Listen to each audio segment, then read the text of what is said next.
if you haven't noticed this, right, riders, passengers quickly take their stories to the media, right? Drivers need to learn how to do the same. If you have been wronged, if you have been screwed over by the company, those media companies are waiting for your story. So this year, I don't quite know how to take this here. You know, I think we have to really weigh up both sides. We can't just jump to conclusions, because here it says woman claims her Uber threatened to kick her out of the car because she didn't say hi. I don't know, there's something missing here, right? Again, woman claims her Uber threatened to kick her out of the car because she didn't say hi. Is she being truthful about the whole story? Is this truly an arsehole driver that says, oh, you didn't greet me, you didn't say hello, so get out? I don't know. I'm not buying this. I'm just not buying this. But let's see. Let's see what happens. Out as a typical day for Mother Shakira Scholes. Mother Shakira. Good morning. I ordered an Uber to take me and my children to school. Scholes' car was being borrowed, so she and her kids caught a ride to campus. Then she headed back home in the same Uber. He was a bit frustrated because of the traffic. The GPS was kind of throwing him every which way. I was trying to tell him directions. We turned around a couple of times and we ended up here. Here being this parking lot of Callahan's General Store off Highway 183. And stopped and was just like, get out. And I was like, no. And then he just reached over, kind of was here with it. According to the arrest affidavit, the driver stopped and pointed a gun at her, Pointed a swearing gun? at her and telling her to get out of his car. When he said it a second time, she says she did. Scholes has a license to carry and had a gun in her purse at the time, but says at that point she thought it'd be a bad idea to pull it out.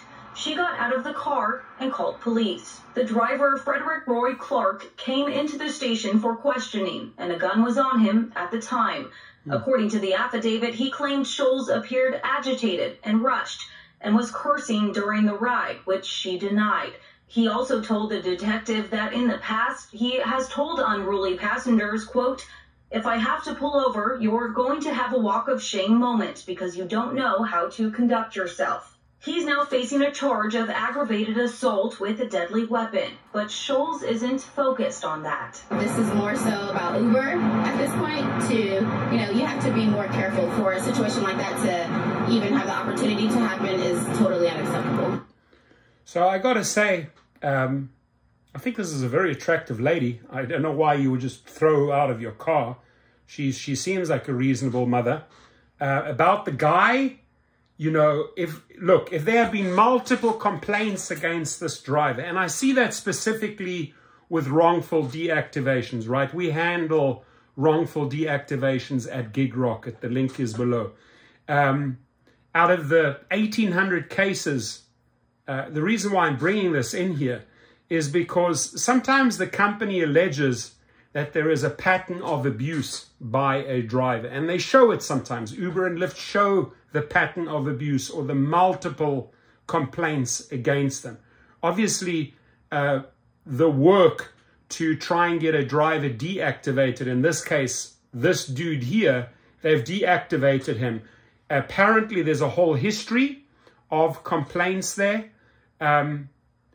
Probably would be very, very difficult to get in. But again, they're going to have to really prove that he pulled a gun on her, right? And, you know, I hope she is being truthful about the whole story. What I do like is that, you know, she doesn't just let her kids drive in the Uber or Lyft. She sounds like a responsible mother that has her kids with her and probably knows the terms and conditions of the agreement that she signed, right? So we shall see how this story plays out. It's, you know, her name's Braxton, and this happened in Austin, Texas. If anybody knows more on this, I'm not quite buying the headline here, right? Uber threatened to kick her out of the car because she didn't say hi. That part I am simply not buying. I'm calling BS on that.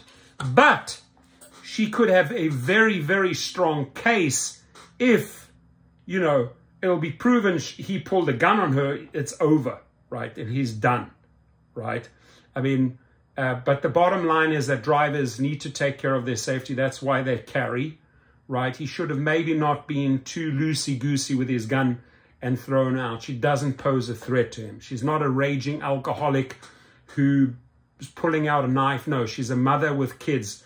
So I don't quite know why or if the driver even pulled out the gun. It's an interesting one. It's a really complicated, but you guys often, honestly, often my subscribers, my friends see more than I do, right? And that's why I read the most diverse comments, the most amazing input sometimes from. So if there's something that you see in the story, I really, really, really cherish, I really would like your opinion.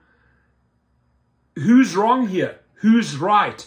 What do we still need to know?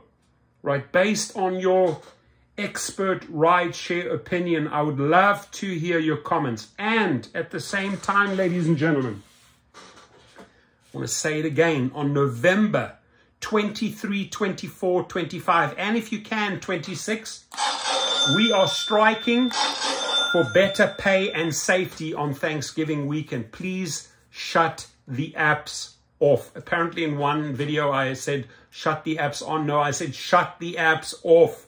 All gig drivers, all food delivery drivers, stand together. If you can make a contribution towards the campaign, the links are below.